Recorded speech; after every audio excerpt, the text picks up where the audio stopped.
Many of us live in a state of physiological friction, exhausted by the end of the day, yet unable to sleep because our nervous systems are still vibrating.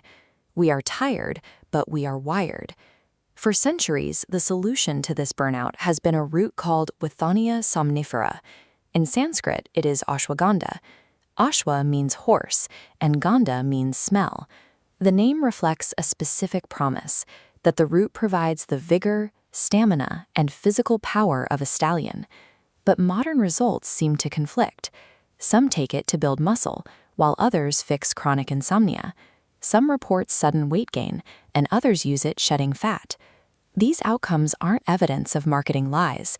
They show that ashwagandha is a highly adaptable biological tool that changes its function based on its application.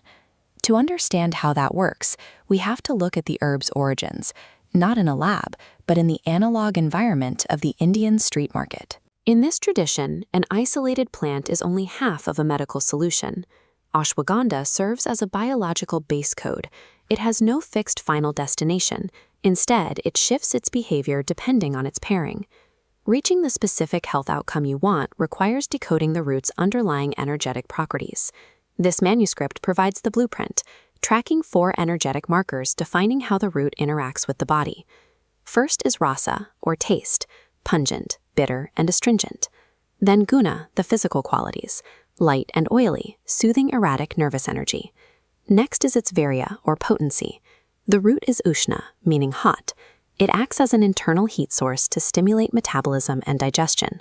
Finally, there is vipaka, the post-digestive effect. Surprisingly, it becomes sweet after digestion, allowing it to act as a deep tissue builder and nourisher.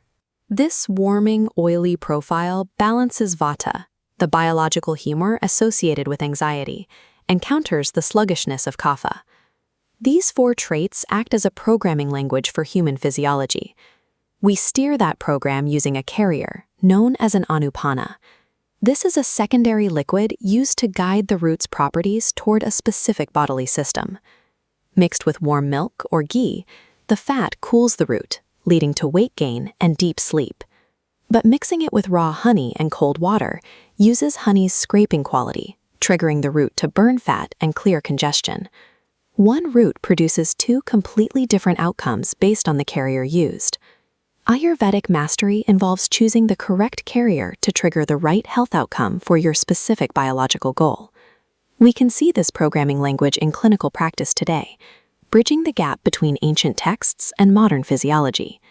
Modern science calls this balancing act the adaptogen. An adaptogen is a substance that helps the body maintain internal stability during periods of physical or emotional stress. Adaptogens work chemically by bidirectionally balancing hormones, lowering high cortisol while supporting a sluggish thyroid. Modern researchers are providing clinical labels for the dynamic, balancing nature mapped out centuries ago. Understanding the code also reveals the risks. Because ashwagandha is ushna, or hot, taking it with plain water on an empty stomach can cause severe heartburn for people with high pitta, or internal heat. Traditional texts avoided this by pairing the root with a cooling agent. In 3,000 years of medical history, health has never been a universal prescription. By studying the nature of a plant, we gain the ability to tailor its effects, bringing nature into harmony with our own unique biology.